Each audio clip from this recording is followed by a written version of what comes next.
Hey guys, welcome to our final episode of the Ortho Thrive live series. It will continue to live on, but we'll talk about that a little bit later. Today, our guest, Pandemic edition. yeah, our guest is a co-founder of Ortho Sales Engine, my partner in crime, brand strategist extraordinaire, Rich Thank you. Carnahan. So we're going to talk about a lot of what we learned over the last 45 days and 29 episodes. It's the 30th episode. And we want you, if you're here and you have questions, this is a great webinar to just ask them whenever you want, because we're just here to answer whatever questions you have. We want to talk about the main takeaways we've had over the last 45 days and to kind of summarize it for you. So first thing we want to talk about is brand cohesion. Actually, let me say the first thing I want to talk about is to thank everybody that has helped support this show. We have been 45 days ago, it was like March 23rd, we decided that we would just open up an hour of time on Zoom and see if anybody cared to ask questions. Yeah. And within 2 days, people were requesting presentations on certain topics. They would love to hear from guests, and we started reaching out to try and give them what they wanted. And it turned into something we never expected, and that's how Ortho Thrive came to be. We spun it up pretty quickly. And spent the last 29 episodes covering a lot of topics that people were interested in. It's been a whirlwind, but thank you to everybody that supported the show, has watched the show, has tolerated our many emails that have been sent out in the last 45 days. Yeah. And we want this to be a show for you. So if there's anything that you want to see in the future as we bring the show back, please email us at orthothrive.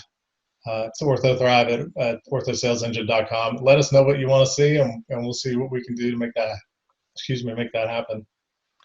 Yeah, we're absolutely here to bring as much value to the orthodontic community as possible. That's really been the goal here. You know, I know we're always going to have some selling when we're talking to people, but we try to keep that to the absolute minimum possible and just offer education, because we believe in inbound marketing, and that's what inbound marketing is all about, is educating and providing value. So we live what we teach, and that's what we've been trying to do here. So on number 10 of our top 10 was brand cohesion. And yes, brand that's expert extremely important. Absolutely. Well, we talked about it. You covered it in a couple of the different presentations. So if anybody didn't see those, go back and watch those. This show is, being that it's an hour, we have 10 topics to cover. We can't spend a lot of time on any of these topics. But brand cohesion is, as a branding guy, brand cohesion is extremely important in the sense that you want every audio or visual message to coordinate. So, and what I mean by that is, you want to, is there anything outdated? Is what people see on the website the message that you want to have when they walk in your door? Does your office feel like your website? If your website's presenting you as a high-tech, orthodontic office with all the latest technology, and they walk in and there's Victorian lamps and doilies sitting around, it just doesn't coordinate. So you want to make sure that your brand coordinates visually, and you also want to make sure that your messaging coordinates, and that's the message of the front desk staff, the people that are speaking on your team to the patients as they come through your office, even the phone hold messaging.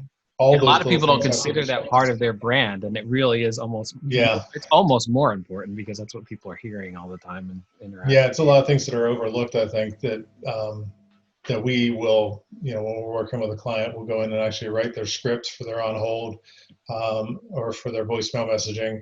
And it's critically important that it's saying the same things that it would be saying in an ad or on your website. So we have, did your logo change? Let's say you got a logo design in the last 6 years. 6 years ago, you got a logo design, but the people that are coming in filling out their new patient forms have the old logo on it. You can't. Yeah, and it might sometimes look very similar, so you overlook it. That's true. Really not, and people notice those little changes. You might not, but it looks a little unprofessional. The devil is in the details, as they say. That's where success is making sure that you dot your I's and cross your T's, and that's one of those little things you can easily fix. Put a new logo on the top of a form. Make sure your collateral, you're not just trying to get through your old brochures and use them up. Mm-hmm. If you didn't make it through it, it's time to change out your collateral and do some new design. That's the kind of stuff you want to be aware of. because all these other people that are looking at you as a potential office, they're aware of it. Believe me. Yeah, absolutely. And I mean, a lot of the brand needs to match your values, your culture of the office, and that comes directly from the doctor, especially your one doctor office. I mean, that's coming from that individual doctor. So you need to take all that into account when you're choosing a brand. You know, if you're a super introverted person and you have like really loud stuff all over the place, I mean, you can do that, but you need to understand that it's not consistent with you, or at least make your team that way, and maybe you're not that way. Yeah. Yeah, you can do that. There's a lot of doctors that we know that really are extroverts, but their teams make up for it. Yeah, and I think we even talked. I think one of the guests the other day was just talking about that. If the team, if you aren't that person, make sure that your team is. Exactly. Building. Or just don't try. Clark was talking about that. Yeah, don't try and present that image. Mm-hmm. So our number 9 then would be determine your top 3 patient personas. And many people, first, they probably don't know what a patient persona is. If you don't know what a patient persona is, it's a semi-fictitious like characteristic of what your ideal patient would be. So you want to identify those top 3 simply because you want to focus your attention and your money on those 3 groups. And if you're off trying to approach some other groups and it's costing you a lot of money, you want to pull the money from there and make sure you're targeting the 3 groups. Richie covered this in a couple of our past presentations. Yeah, definitely go back and watch some of those, but you can hit on some of the highlights of setting up a patient persona. Yeah, a lot of it, since it's semi-fictional, it's an art and science thing. So the science part of it is gathering data. So you can do that with a survey, and you can survey all of your patients, non-patients, etc. You can ask your staff, they're feeling the same questions. You can ask your friends the same questions. You can sit down and take it yourself. So that's going to tell you, you're going to ask questions like, where do you get your information? Are you going to Pinterest, LinkedIn, Facebook, etc.? What are your values? What do you really care about? Do you really care about health? Do you hike a lot? What do you do in your spare time? What are your pain points? Like, what are you afraid of? I'm afraid my kid isn't going to have the education he needs, or I'm not going to be able to provide everything. When you have gathered all this information, and sometimes you have to make a decision, you don't have the data, but you know you want to track this sort of person, you can put all that into one single, we like to put it in one slide, a PowerPoint slide, so it's real concise and you can share it with everyone. And then I think 3 is the most you need for the most part for an orthodontic office. You might stumble across another one that would be a good focus, but I think you really need to at least identify the 3. Yeah. And always look at the differences. People are like, always asking, well, what's the difference between a buyer persona and a target market? The target market is they're the what, you're right? The target market is like, what gender are you? What race are you? What income level are you? The who is more what you're looking for a buyer persona. The who is the interest, the motivations, the values that these people believe in. And if you know who they are and not just what they are, that's how you can then determine what target markets you want to go after, what buyer personas you want to identify. Yeah, and you shouldn't assume you already know them either. You should go through the survey, because you could make an assumption and then spend thousands or $10,000s of dollars of money and time and energy on trying to attract that person, when really your patients are made up of a totally different persona. You just didn't realize it, so you didn't take the time to gather that information. Yeah, it's just going to take you a little bit of time. I noticed my camera flashing. I'm sorry about that. All these things that we're going to talk about today are all absolutely free. These are things that will take you a little bit of time. Time is money, I guess, but it's not coming out of pocket. These are all things you can totally implement tomorrow. In regard to the survey, for the patient survey, when you send it out to your patients, it's probably best to incentivize them in some way. So you might want to spend a little bit of money. You don't have to, but you might want to spend a little bit of money, maybe offering a $100 Amazon gift card in a drawing, not to everybody, but as a drawing. So anybody that fills out the survey for you can then enter their email address and be entered in for a drawing to win maybe a $100 gift card. Yeah, because you want to get at least 50 entrants, I'd say. Yeah, and if you incentivize them, you're more likely to get the results that you want. You'll get the feedback that you need. Yeah, if you get 50 people, you're definitely going to have a good survey to be able to look at the numbers and make always try to shoot for a nice round 100, but 50. Oh, I'd love 100, but 50 would be plenty. And it's important just because, and you were saying this before, you're trying to attract each one of those people, but to us, that means there's a separate marketing campaign. There's separate messaging. Yes, that's a good point. There's whole separate efforts that are segmented for each one of these buyer personas. Yeah. Another reason why you don't want to have too many, because the more you have, the more complex your marketing campaign is. Mm-hmm. But at the same time, you don't want to have one marketing campaign and you're just attracting one type of person and you're just neglecting the other 2/3 of the people that could potentially be your patients, you know? Yeah. Yeah, the biggest place you'll notice the need to segment like that would be in, let's say, print advertisement. You're running an ad for phase 1 braces. You don't want to put it in a magazine that has no viewership or no readership of parents with young kids. They're all like a business magazine or something like that. You want to look for something like, in our area, it's Low Country Magazine is one that you would look at that you know that it's parents. It's Low Country Parent Magazine, what it is. So you know that they're going to have kids, young kids, and you know that the advertisements should then have children and parents in the ad so they can relate to it. And you could even take another step if the data is telling you, you know, these moms that you've chosen are a certain age, they really like to hike. Like our client in Colorado, that was one of the buyer persona traits. They're really big into hiking. Obviously, they're in Colorado. That's not as much true here in South Carolina. There's not so much cool places to hike. So there might be a really cool hiking magazine that's also targeting moms. That is a good place for you to advertise, or a website, even better. You can see that. Or I remember seeing that they really like to watch certain types of TV shows. There's other sites where you can target those people on Facebook. You can target people on Facebook who like these genre of television shows. And the more precisely you target these people, the farther your money is going to go and the better conversion rate you're going to have. You can even apply that same information to, let's say, like social media posts. If you see something on a show that you know is probably popular with your target markets, you can do some social media post that's funny about it or something, make a meme about it, or just relate to them in some way and have something entertaining on social that will probably create some engagement too. They'll get comments under something that's related culturally like that too. Yeah, absolutely.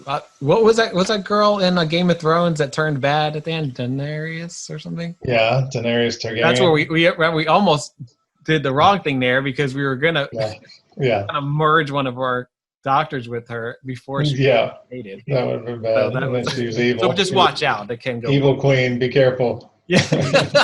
Who saw that coming? That would have been bad. Yeah, Daenerys, and then she ends up evil. I don't know.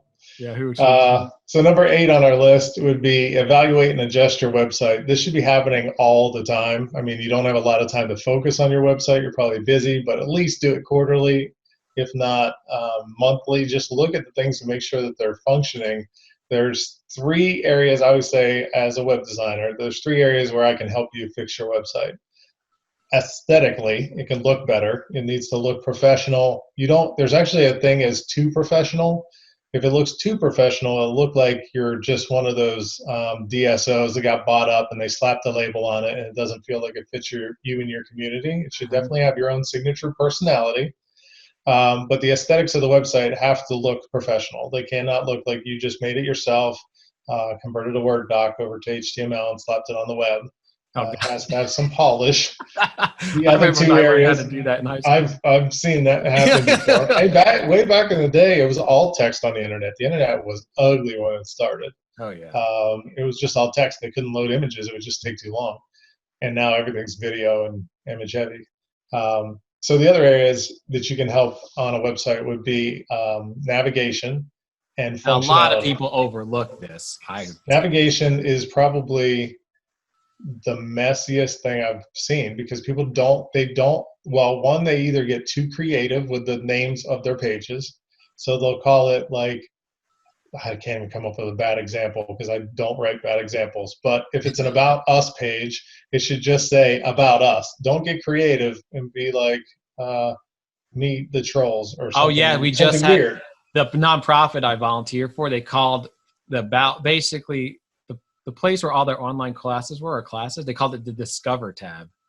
So this is like the most important thing on their website, and no one knew how to find it. They'd have to explain it. Classes. Classes.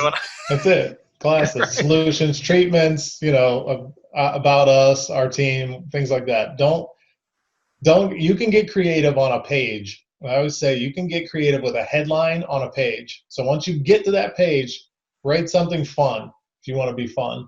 Do not name the navigation in your menu something fun, because they'll never be able to find the information. The other part of navigation is just simply put the information where the people will find it, not where you think it should go, not just randomly somewhere in a drop down. It has to be where they would find it. So if they're looking for doctor information, they're looking for the doctor bio, it should be under an about section or our office or something like that. You don't put it under contact, or you don't put it under I don't know. I don't even know. I can't even think of these bad names, but we've seen a lot of them. So you just need to organize them. And it's pretty clear sometimes what the organizational structure of an orthodontic website should be. There should be a treatment section. How you break that treatment section out is up to you. Some people will do Invisalign all on one page. Some people will do Invisalign, each version of Invisalign separately. But Invisalign should be on the treatment section, in the treatment section. Yeah. I'd say even if you have both, both, I would do it in both spots, so it at least makes sense. You don't. That's the other thing too. People can use links in two spaces. You don't have to just stick it in one column. So let's say you're doing types of braces. Okay, types of braces could fall under treatment. It could be the first page under treatment because you're talking about the types of braces in general. Types of braces could also fall under the frequently asked questions section because people are asking what are the types of braces. So you can change the title page. The page is the same, but the link in the navigation relates to whatever they're looking for under the submenus. So I think that's important. So then the other one is, so navigation's thoroughly covered. And then the last one would be function. So does it function the way it needs to? Does it have an easy way for them to contact you? Does it have an online schedule and appointment form? Does it have advanced, patient, I don't know, forms, some kind of forms? What do you need functionally? What do you need for them to be able to do business with you? I think functionality, navigation too, but functionality is probably the thing that keeps people from saying, yes, I want to start with you more than any of these. They just don't, I would say, don't create friction to getting a yes from a potential patient. Oh, that's so important. So many people do that. They think it's a good idea because they're kind of vetting people, but there's other ways to do that. You don't want to vet. And it comes down to, chat is, available. Many people are offering different chat options. Ruby has a chat option that's great. Virtual consultation. These are all functions now that are almost required, especially in this day and age of the pandemic. Everybody jumped on virtual consultation. They should have been doing it a long time ago. Yeah. But Rhinogram and Snapchat, Smile Snap, both have been on the show. They're both phenomenal products. You should be looking into virtual consultation, but these are all these different things. Texting, another one. People are getting into texting. You can text the office. You're trying to just knock down any barrier to communicating with your office possible. So look at all the different ways that they can get a hold of you. You can do Google through Google My Business. You'll be able to do like Google Messenger. They can contact you that way on your phone. You want to make sure that if they want to work with you, they can. And you have to make it very easy. Like if you're doing a call to action, think about how you're navigating the site and put it there, Oh, I've done this. Like, think, what is the next thing I'd want to do after I learn this piece of information? Oh, I want to call, text, whatever, make it easy. A lot of, I think, is important when you're trying to build that relationship on a site is adding video to the site.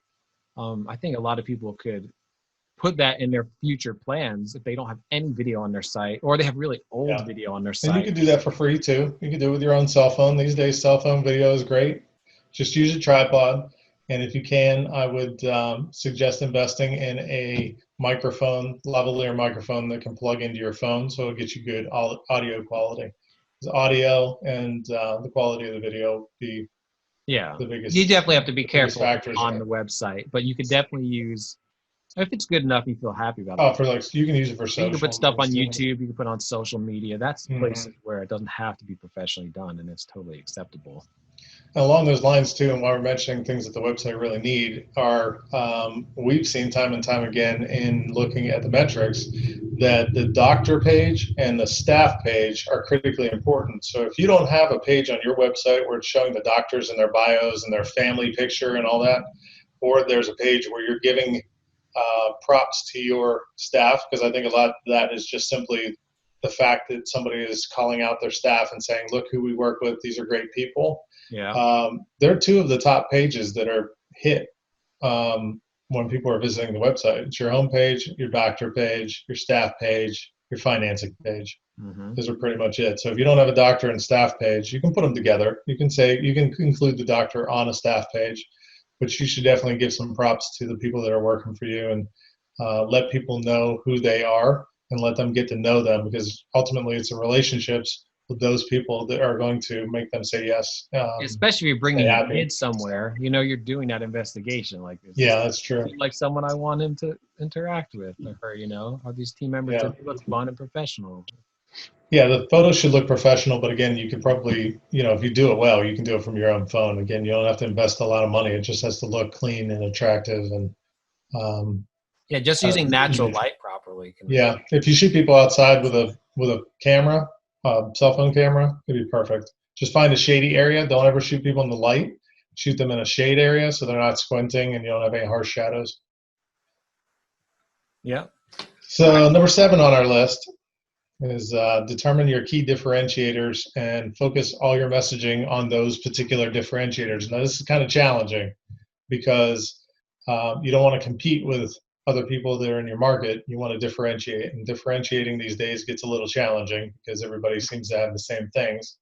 And please don't say what makes you different is that you give your patients better treatment, because every time I ask the question, that's the answer I get from every practice. So it's no longer a differentiator. They're all saying the exact same thing. We care about our patients more than anyone.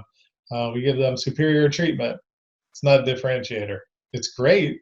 It'll certainly help you, but it's not a differentiator. Differentiators are things that you can market that set you apart from the competition. So some things that come to mind, the differentiators for orthodontists specifically would be specialization. That would be one. So become so good at one particular procedure, it could be anything, lingual braces, whatever it is, that you can get a premium price for doing that thing. So you, just like a surgeon, you pay a surgeon more money, or you pay Michelangelo would certainly get more money for painting a painting than Joe Smith. Become really, really good at something, and then you can ask a premium price for it. And then there's a lot of different examples of people that we've talked to, right? Oh yeah. And they've learned that. They've learned to focus on certain specializations. The other area would be products. The products that you offer, or the service that you offer, can be a differentiator. For example, if you're the only one in town that has Wild Smiles, and you're treating a lot of children and nobody else is using Wild Smiles, if you're not familiar, go look at Davin Bickford's interview. Having those personalized braces or brackets on their teeth in different shapes and things, and giving the kids this free expression and the ability to customize their own smile, that's a differentiator. I can sell that all day long because nobody else has it. They have stars and balls and diamonds and 6 different shapes. So definitely look at those. If you don't have those in your market, people aren't selling Wild Smiles, look into it. Some of the other ones would be other folks that have been on the show, be Light Force. Light Force does custom 3D printed brackets. So they're printed in-house. They're customized for the particular patient. That's something that nobody else in your market is using. You should definitely go out and talk about the benefits of custom 3D printed so it's braces. Not just the product, it's the benefits that stem from the product. Of course, it's not just a feature, and that's part of this talk would be too, is you can't just look at the feature of something and say we have this. You have to always identify what it is that makes it better. Why do you have that? Yeah, like Wild Smiles is allowing that self-expression for a young kid. Exactly, that's the benefit, right. And getting custom braces, whether it be through KL Owen, who has modular custom braces, which are already brackets that are already produced, and you just have to figure out which fits which tooth. You put it into an aligner and use them that way. I mean, that's still a benefit. But what's the benefit to both custom braces and either Light Force or KL Owen is that it means you're going to get a perfect smile customized for you. It's less pulling on wires. It's less discomfort. It's less chair time. less chair time. It's less. You can do more virtual consultation to do checkups, so you're not having to come in more. Those are all the benefits of those types of products. So you want to talk about the benefits of the products. Yeah, absolutely. And that kind of goes into technology. So technology can also be a differentiator. So let's say that in your town, most of the people are still doing clay impressions. When iTero scanner is now a differentiator, or Excelident could be a differentiator. So you want to talk about, again, it can't just be I have Excelident or I have a scanner. You have to talk about what that means. So if you have a scanner, you don't have any more of those clay impressions. You don't have to put any of that goop in their mouth. It's much faster. It's more detailed. Those kind of things that the lab they can send them off that And I'm day and thinking, get the even labs if back. other people have the same technology, they might not be leveraging their messaging properly. That's true too. To portray that as a differentiator. They and just see it you as, even though you both have it, you're like letting people know. That's true. They might just have it and they don't even think of it as a differentiator, but the public will, because they're looking at the advantages of it, the benefits of it. So that's a good point. So the other ones that come to mind are values. So the values of your company, which we do well for some of our clientele, are, let's say, like trustworthiness or fairness or just honor.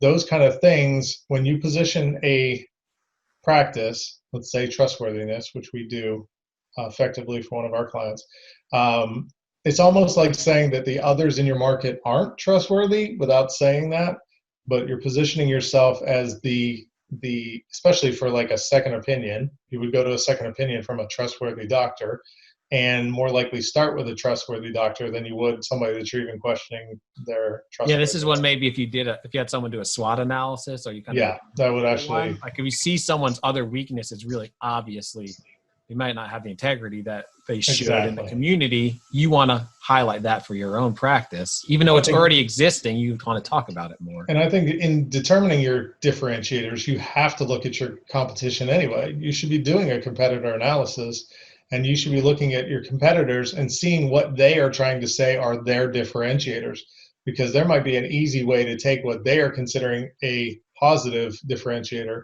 and spin that and flip that on them so it's really not. Yeah. And this is one of those cases where, if they're selling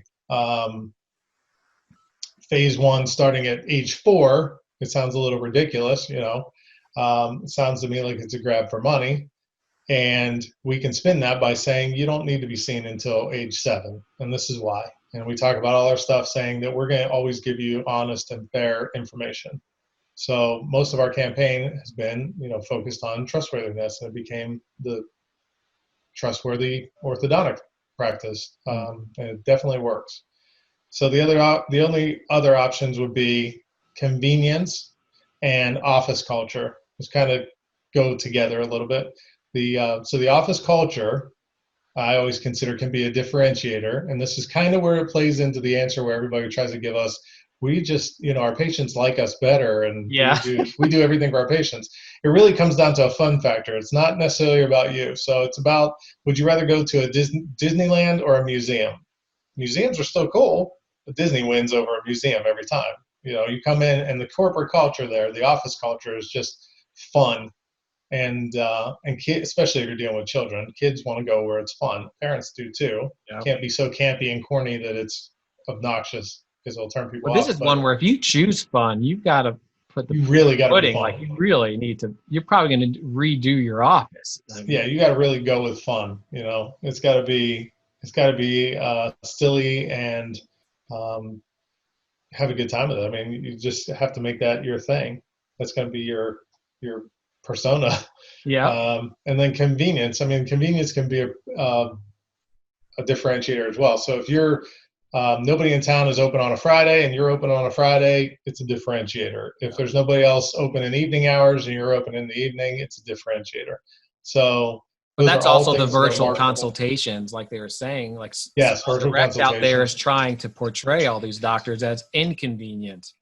So right. Specifically pivot ourselves so that we're showing, of course, we're convenient. We have virtual. That is true. Virtual consultation. Virtual consultation plays into two of those: convenience and it's a product. So Virtual consultation is almost a thing that you have to adopt at this point because everybody's going that way. Telehealth is going to be a thing going forward. We've learned a lot in this. People are learning what they can do on a camera. It's going And to cut even down less on visits. appointments. I mean, KL Owen Yeah, does it's going to that cut down on appointments. because That's what I was we've saying. had 2 doctors now admit that maybe they don't need as many visits as Yeah, because they're just tinkerers by nature and that's their personality, but maybe they yeah, don't need that because the customer doesn't want to keep coming in over and over again. for sure. You're not doing it for them. Yeah, they don't want to be there. So I think Believe that's a me. change that we're going to see Oh, in we're the definitely going near to see that. future. Less visits, but you still get a better result, not even the same. Let's see what else we got on here. Yeah, I think we're up to number 6. So adding contextual links to posts and pages. Yep. That's an easy one, and that'll keep people on your website a lot longer. That was mentioned, I think, in one of your presentations as well. It's just creating stickiness, and if anybody doesn't know what a contextual link is, that is an internal link from one page to another. You see it a lot where let's say a word on a page will link to a blog or vice versa. It's just simply giving people a place to go to get more information about a particular term or a word. Doesn't take a lot of time. It could. I mean, I guess it could take a lot of time if you have a lot of pages, but Oh yeah, if you're starting from worth doing. scratch after you get Yeah, through the it initial. would take a lot. But you definitely want to do it because it creates that stickiness. The thing we want to do is not give them an opportunity to go to a competitor's website. So if they find something that's interesting, we call it going down the rabbit hole. So if they can click from one thing to the next thing, and before they know it, they've spent an hour on your website reading about your blogs and your team and your services, there's a very good chance that they're going to feel comfortable with you and they're going to give you a call. Yeah, every second is another little strengthening of the relationship between you and your potential patient.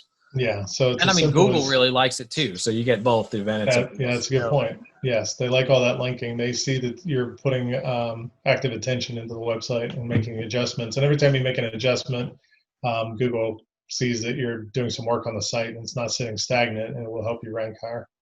And as far as the strategy, we talked in another lesson, you generally want a pillar page. So say Invisalign is the pillar page. Then all the types of Invisalign are next on that hierarchy, which I'll link to the pillar page.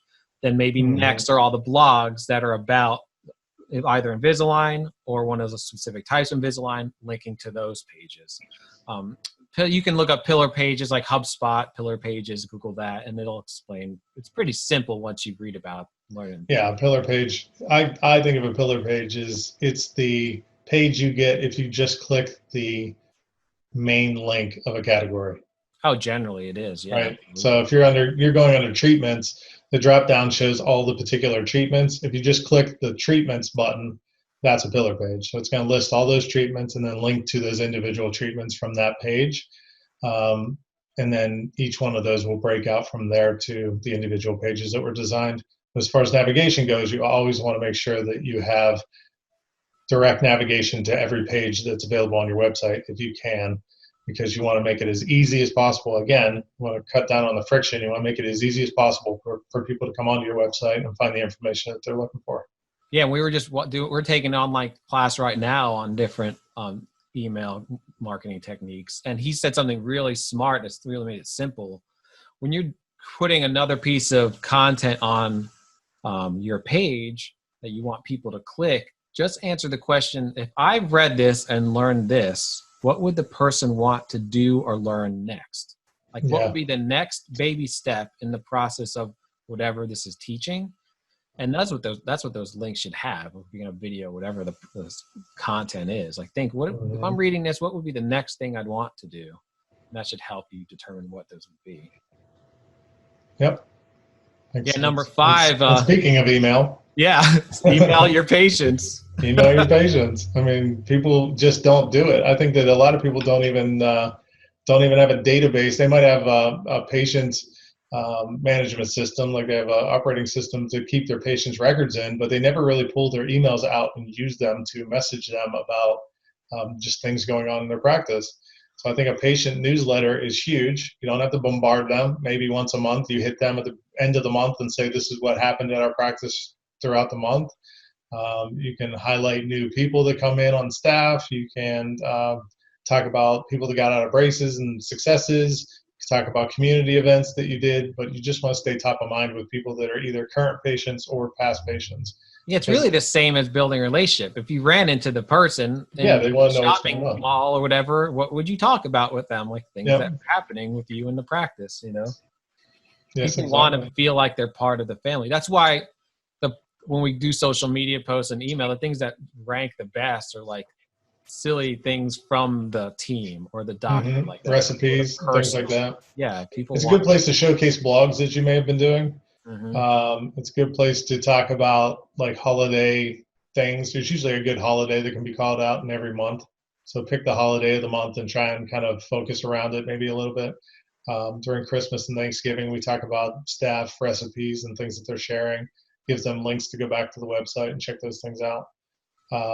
Yeah, I think it's critically important to just stay in communication with your patients. I mean, word of mouth is still very, very high up there, if not number one. Still, Oh, it's always the way considered that the you get. number one source of leads. Yeah, I mean, people are going to tell other people about you, and hopefully they're telling a bunch of people about you. And but sending them a newsletter makes it very easy for them to then forward that newsletter as well. Be like, hey, this is a doctor that I was telling you about. Check it out. And then all of a sudden, now they're back on your website, reading all these different links, jumping around from page to page, and you could very well get a new patient from that, just that alone. Yeah, I keep remembering this Ryan Dice quote. I was taking some training from him. He said, if you're not sending an email at least once a month, obviously you hate money. He was like, he wants you to understand the importance of it. Like, oh, you can't say it more loudly than that. Yeah.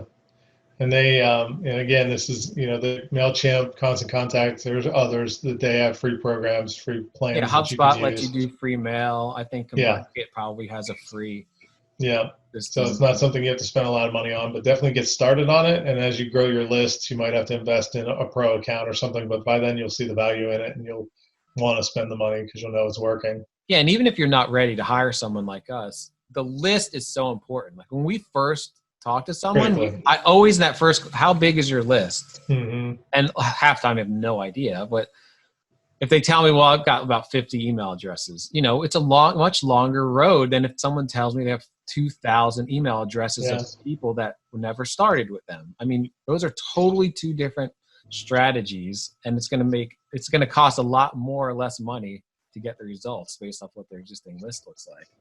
So start building the list, even if you're just doing it for the sake of building it and sending out a quarterly newsletter, and you can't do it monthly for whatever reason. Yeah, whether you're spending money trying to do it or you're just manually going out and building an Excel list, whatever it might be, that list is critically important to the success of your business. I mean, even like doing events, we've done really good events with a sign-up sheet, and you do that right. And all those should be going into your MailChimp or whatever, and you can email them later. But that's true. You can do a lot of regular, normal networking and build a list. Yeah, that's true. That's true. All right, number 4 is create a few pieces of valuable content that people exchange for their contact info for. Speaking of building your list, this is a good way to do it. Yeah. Valuable content could be anything from an ebook to a checklist. It doesn't have to be elaborate. It could be as simple as getting into Microsoft Word and making a list of things that people need to know about surviving braces in college. And you dump it out as a PDF. Never put up a file that's an editable Word doc or a publisher or something.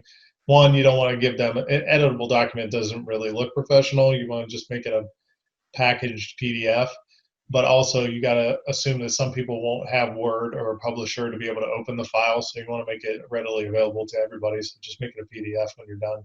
Mm-hmm. But doing simple things like that will certainly help you build your list quickly. You can do smile assessments. I think they even give, Invisalign has a smile assessment that you can do and add to your website, and you can get the leads from there. And the other thing is when you're building your list, it's probably good to mention it now because sometimes we're guilty of doing the same thing, is that everybody wants to batch everybody into the same list. And if you can segment them starting from scratch, if you can start segmenting, these are the people that clicked on Invisalign, these are the people that clicked on braces, you'll know later to send these people the Invisalign promotion or these people the braces promotion. Yeah, and the content makes it easy to segment because they're downloading content about a specific topic. Yeah, that'll make it really helpful down the road. So if you can segment your lists and keep them in separate databases, that will certainly help you. Yeah, and this is part of overall conversion rate optimization, meaning we're trying to turn more traffic into actual leads that then we can communicate with and convert into starts. Mhm. So, you might not get huge value from for doctors, it's a little bit tougher to convert this way, but if you get 10 or 20 extra starts that year because you did an ebook download on your website, was it worth it? Like, of course it was, just raising something a few tenths of a percent in conversion when you're getting thousands of people to your site is going to make a big difference in the bottom line. So I definitely recommend. Well, in doing these things too, it'll give you content that you could just email out to people too. So you're going to come across somebody at some point and be like, oh, do you have any information on that? Sure do. I'll send you this PDF that I have about the subject matter. And we're talking to a Ideas. few of our clients right now into creating actual physical books. So this is a Mhm. strategy that if you have someone that like us that can help you, we can make the physical book and you could send it out when someone asks for it. Now, that's really taking it another step further, but it could be very fruitful at the end as far as that return on investment. Mhm. So number then, three. Are we down to three? Yeah, we're down to three. Down to three, top three. Study So- your metrics. This is something Richie can definitely talk about. Study your metrics. He just did a presentation. If you did not see it, watch it. It's about knowing the numbers of Facebook Insights, MailChimp delivery stats, Google Analytics. All these numbers are telling you if something is working or not working. Pay very close attention to them so you can adjust your marketing and don't waste time on things that don't work. Yeah. And I know this can be overwhelming, but most of these places have their own metrics dashboard. So if you don't want to, if you're not going to pull the data and make trends in Excel and that's not your thing, you can still have your TC take screenshots of the things you know are important, put it in a PowerPoint deck, and then at least send it to you once a month and create the report. I mean, at the very least, keep your hand on the pulse of the basic things. Like, are we getting more visits to our website over time? Are we getting more conversions? How many leads did we get? How many leads turned into patients? If you have some sort of CRM and you're comparing it to your patient database, you can figure that out. I mean, that's probably the most important one, right? But you need to know, and we talked a lot about the funnel and the other exercises, that top of the funnel is where the traffic is coming in.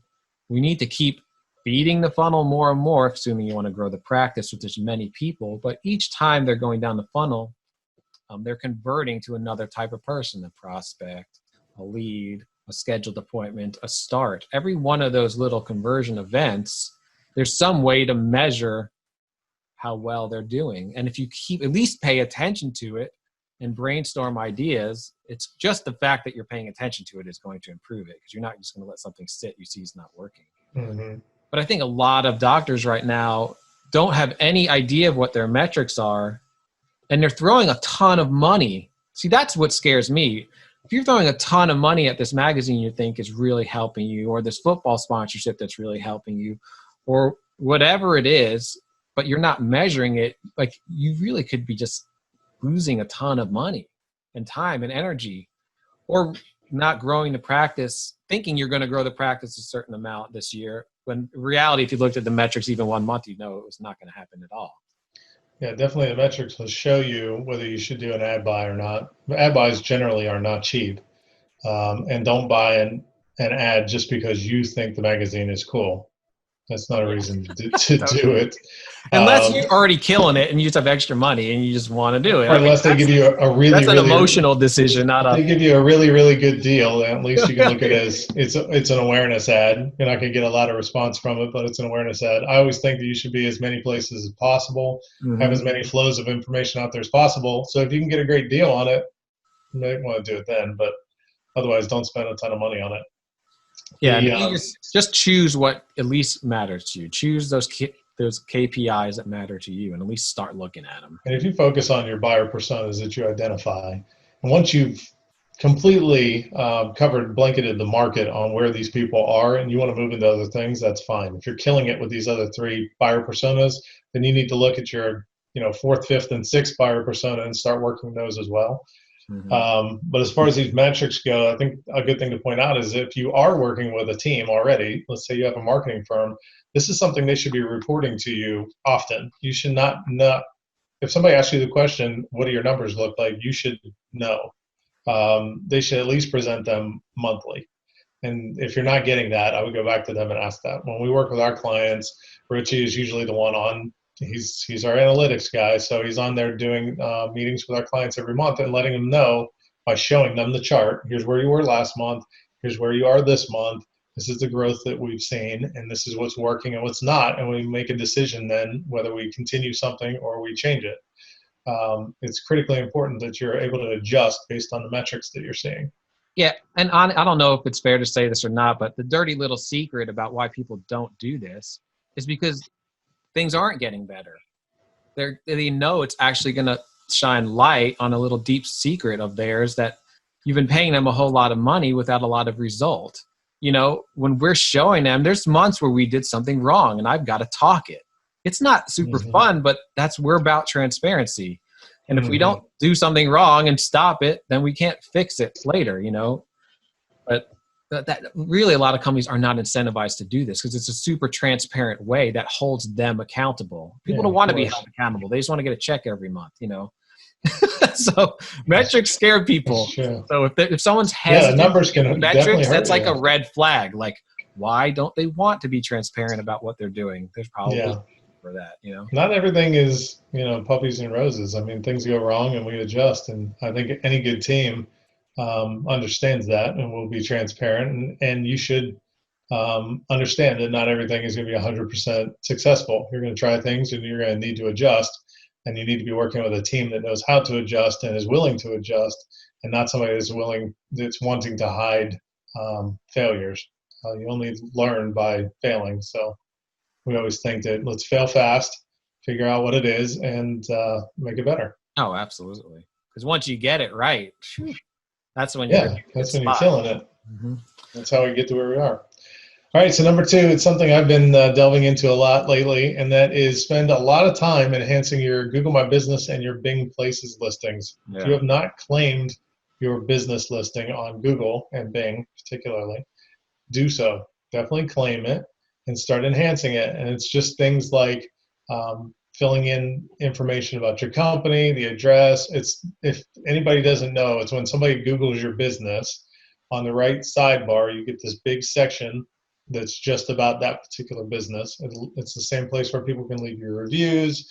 We'll find your contact information. You can change your hours, all those kind of things. So there's a lot of basic information you want to put in. You want to make sure your hours are correct. You want to make sure your address is correct, your phone number, all the ways to contact you are in there. They now offer links directly to your appointment pages. They had one for COVID, actually, a link to a page about COVID. They have links to your contact page. And you want to, this is where the world has changed because everything's about social proof now. So you want to make sure that you get reviews, and reviews are critically important. That could actually be in a whole number by itself, which would be try and get as many 5-star reviews as you possibly can. I would much rather be the practice with only 5 reviews, but all 5 stars, than somebody that has 100 reviews and is at a 4.3. You want to make sure that you try and maintain a high level of quality of those reviews and not worry about the quantity of the reviews so much. Yeah. So, you know, ways to get better reviews would be to ask the people, just straight up ask them, the people that you know love you, will you please give me a review? And the easier you can make that, if you could even hand them a tablet in their office, when they're there in the office, you can hand them a tablet and say, can you do it now? That's even better because they're more likely to do it and not forget. And standing in front of you, they're more likely to give you a 5 than a 4.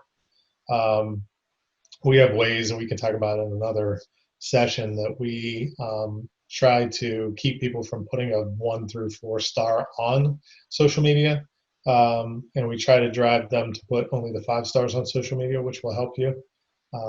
We know how hard it is to come back from a 3.0 or a 2.0 or something. It's very, very challenging. And but the thing that you want to do with your Google My Business page is, once you get those reviews, even if it is a 4, even if it is a 1, you need to respond to it. And through your Google My Business page is where you respond to any of the reviews you get. If you get a negative review, the last thing you want to do is ignore it. The second last thing you want to do is say something nasty back. You want to be tactful at all times. You can still, if somebody's accusing you of something that's absolutely not true, there are ways of phrasing it that the reader, the next time that sees the comment, will understand that this person is probably wrong or just a lunatic or Not even talking to the right, half the time they're not even talking about the same practice. It's a different practice. That does happen a lot more than you think. Yeah, they think it's somebody else and they're writing to you, and Google won't remove it. So we constantly are having to craft very diplomatic ways to respond to negative reviews. And our wordsmith, Mary, I'm going to shout out to Mary, she's very good at coming up with responses that touch on the fact that we don't think you have the right practice without saying you're wrong. I think just the way you respond to a negative review will say a lot about you and your character, and it will shape the decision making of the people that are potentially your patients going, moving forward. Yeah, no doubt. So definitely work some time on your reviews. The other thing that they do now have on Google, which is extremely important, and we need to start using it more, is that they have what are called posts. And a post on a Google My Business page is like having a display ad for free. So you don't pay anything for them. You can use images or videos and any amount of text you want underneath. So let's say you're running a special, you're going to include whitening now for the month of May. You want to do some kind of graphic on there. It says that you're doing whitening for the month of May, put the text in there, and it'll let you set an expiration date. So after that date, it will come off of that profile for you. So definitely use those. They have the different kinds they have would be events is one, product is one. What's the other ones? I wrote them down. News, offers, events, and products. Yeah, so those are the four that they allow you to post on. And anything that changes in your office, even the COVID thing could have been posted that way as a graphic. But definitely use those and check those out. And the other thing would be that they have now made services and the services descriptions available. So you don't have to just say, I do Invisalign. You can specifically say, I do Invisalign, and here's a description of Invisalign. And I also do Invisalign Teen, and this is the difference between that one and this one. You can lay out all of your services right in your Google page. Definitely spend some time on the Google My Business page and the Bing places. Bing, if you set up Google first and then you set up your Bing account, Bing will ask, do you want me to pull all this information from Google? And say yes, just do it that way. And then they'll let you adjust it and add photos. The photos that you put on the page are also categorized. Make sure you put them in the right section or they might not show up correctly. There's a place to put the logo and then a cover image, which is nothing but a background banner. And then they have categories for interior, exterior, staff at work, things like that. Just make sure you're putting the photos into the right categories. Mm-hmm. But it's critically important to have those things because it's like having a little mini website on the sidebar. That's really what they're trying to do. They're creating a little mini. They actually, in there, they'll give you a website. So I've never used them before, but there's a thing that says your website on it. When you click on it, it lets you build your own Google website right inside of that Google Reviews page or the Google My Business page. I don't know where it goes. I've never done one. You can make one, I guess. I'm afraid that it's going to replace our actual real website. I think it's for people that don't have a website to link to. Yeah. You create it there, and they'll just at least have that one page in Google for you. It's like a free little Google page. And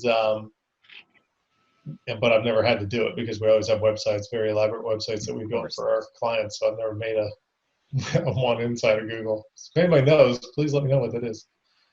But they, it's critically important to do it, and it'll definitely help with your SEO. And I think the more you mess with it, it shows that you're active and it's something that a TC can do. They just need to spend time doing it. Yeah, it doesn't take design skills or anything. It just takes time to fill it out. Yeah, it's made a desk staff person can do it. To be able to. That's kind of its point.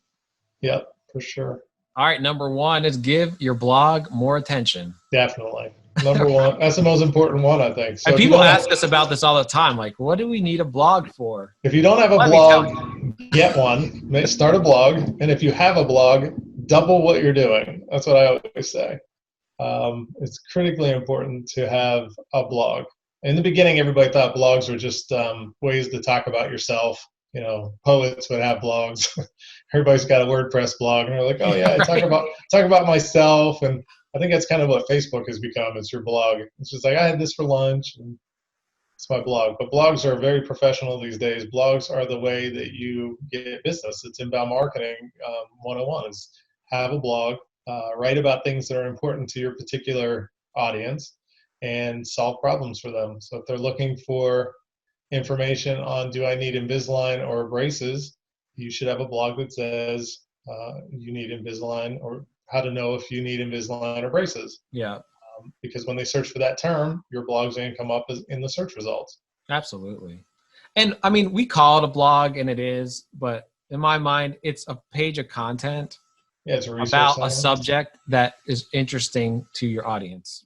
And Yeah. it's usually teaching them something, and we like inbound. We want to educate. We want to bring them down the customer journey.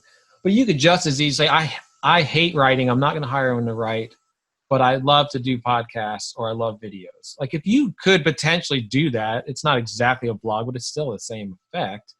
It's a series of pages about certain subjects, and it's talking about them.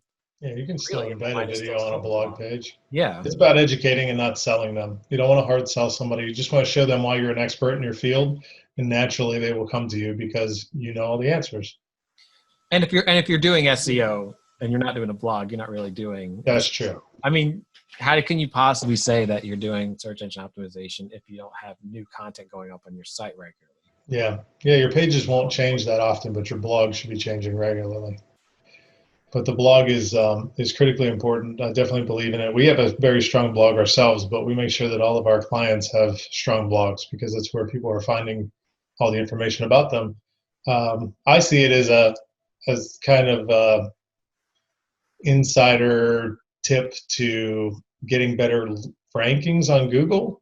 And the way I look at it is, if somebody searches for Invisalign in your city, and you've written 12 articles about Invisalign in your city, they get traffic, they're probably going to rank higher than some of the people that don't have blogs and have stagnant websites. So now, just by naturally just filling up all the amount of spots on the homepage, you've kicked your competition to the second and third pages by bumping them down with your information. So the more you can write and be active on blogging, the better off you're going to be. And that doesn't mean to say put a bunch of crappy blogs up there and quantity is king. Do not do that, because Google can see quality blogs, and your audience will too. If they go to a blog and it sucks, for whatever reason, it's poorly written, it's too short, there's no image, or the image is crazy looking. Now, you do it. It doesn't have to be ridiculous, really super professional, but you can feel it when you go to the page.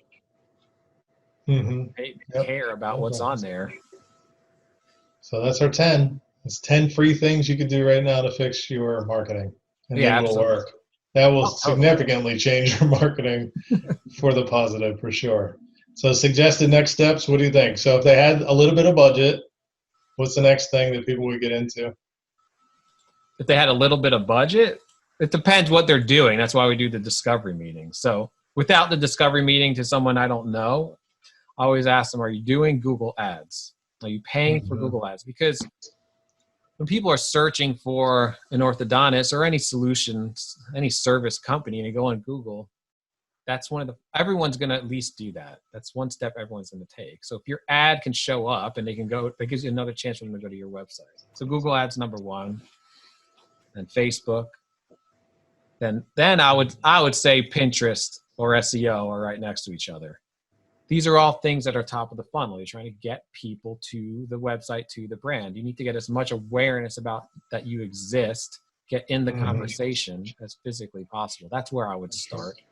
Yeah. If you want advice, have a discovery meeting with us. That's a good point. I mean, if you want to do a discovery meeting, just go to orthosales-engine.com and request a discovery meeting. There's no obligation to do anything with us, but we'll sit down with you and tell you what we think you should do. Then you can either choose to work with us, or you can take those ideas and run with them and do them yourself. Yeah, and this is not a sales pitch meeting. A lot of people think it is. And the only time it turns into that is when the client specifically asks me to do that. Which I'll do it, but I don't, because it's not really the right step. If I don't know about you and what your goals are and what you're doing already, what's working, what's not, how can I pitch you anything? It doesn't make any sense. Yeah. That's partly why it's because we offer so many services. We're not incentivized. I love clients that use all our services. Of course, I'm a business. I'm going to always prefer someone that spends the most as physically possible. But I really want a campaign that works for you. So a lot of times we're filling in the gaps. They have someone that's doing their Google ads, but no one's doing their Facebook or Pinterest or social media or whatever. We know that holistic campaign that's going to make results. So Mhm. our incentive is to make you actually meet your goals, not sell you every single thing that we offer or very specific Mhm. things. We only do SEO, like some companies only do SEO. So no matter what you say, they're going to sell you SEO. We don't do that.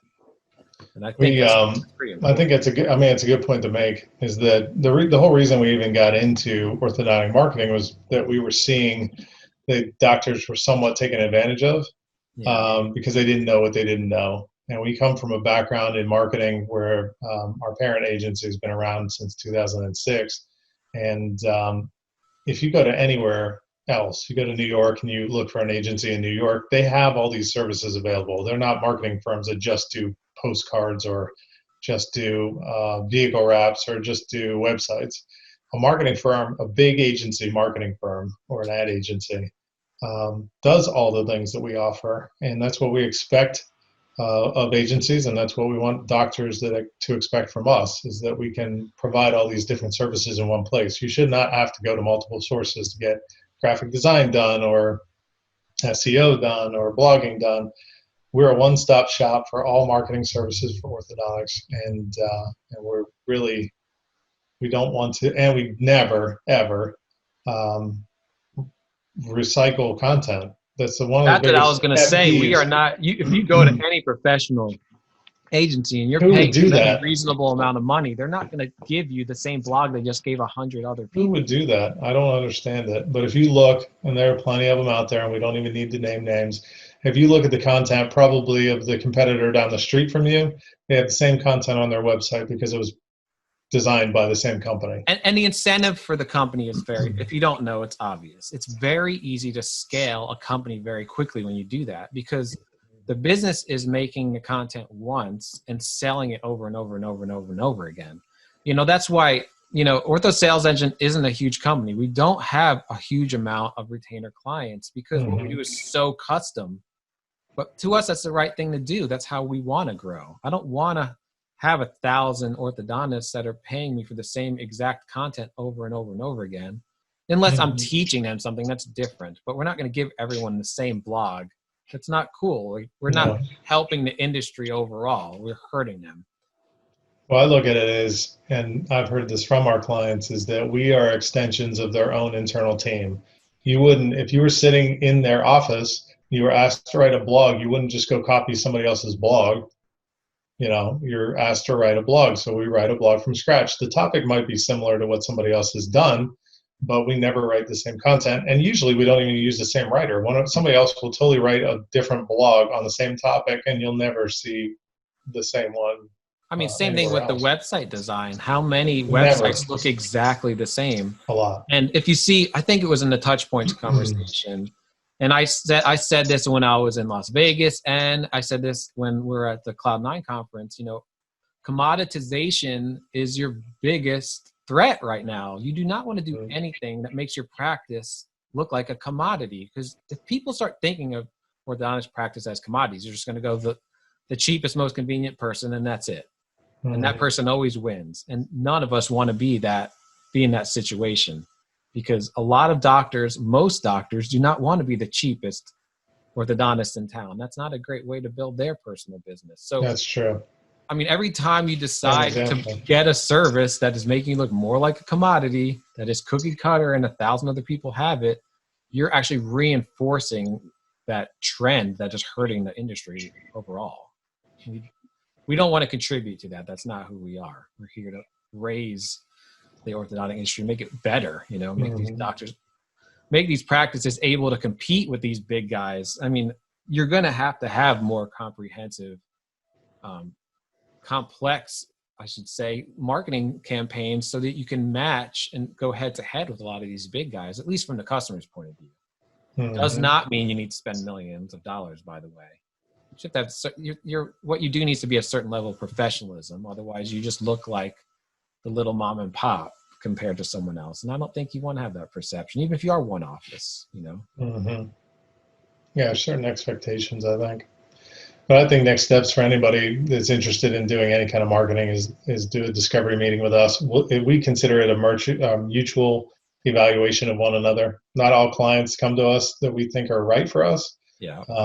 So there are plenty of offices that we will say, we might not be a good fit, but we're looking for an extension from our side as well. We're looking for somebody that we enjoy working with and is like-minded and marketing savvy, and we can definitely help a lot of practices do a lot of great things, but we're being pretty selective on who we work with. So Yeah, I mean, we're offering 50 miles of exclusivity. So I don't want that is true. I don't want to be with the wrong practice in that 50 miles. Because yeah, you're giving up a lot when you give up 50 miles. It is a lot. The right practices, I would say if you're good with this, Richie, is later today when we send out the recap, we can put a special offer in there for anybody that wants to work with us. And I think it's only fair that we don't say it in the video, but we say it in the email, because those are the people that have been supporting us the entire time. The people that are watching now could be watching it 2 years after we recorded it, but the people that have supported us and have been with us for the last 45 days are the ones that probably should benefit from it. So we'll wait and hold the offer that we have until we send out the recap with this video later, and this video will be on demand later. Again, I just want to say thank you so much to anybody that has watched us for the last 45 days. I want to thank all of the guests that we had on the show for the last 45 days.